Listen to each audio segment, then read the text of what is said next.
নমস্কার, আপনারা দেখছেন সময় কলকাতা। আমি পৃথা রয়েছি আপনাদের সঙ্গে। এখন চোখ রাখবো বিস্তারিত খবরে।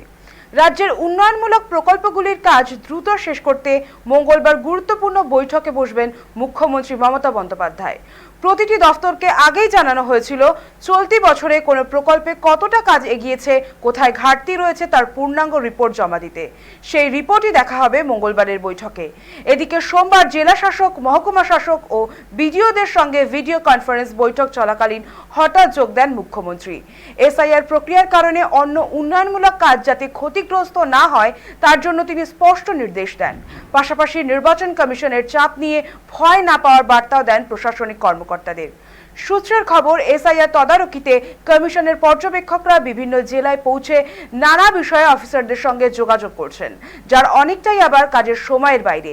এতে দফতরগুলির নিয়মিত কাজ কিছু ক্ষেত্রে ব্যাহত হচ্ছে, এমন রিপোর্ট ইতিমধ্যেই নবান্নে পৌঁছেছে। কেন্দ্রীয় আর্থিক বঞ্চনা ও কেন্দ্রীয় এজেন্সির অতি সক্রিয়তার চাপের মাঝেও জনমুখী প্রকল্পের কাজ এগিয়ে নিয়ে যেতে চান মুখ্যমন্ত্রী।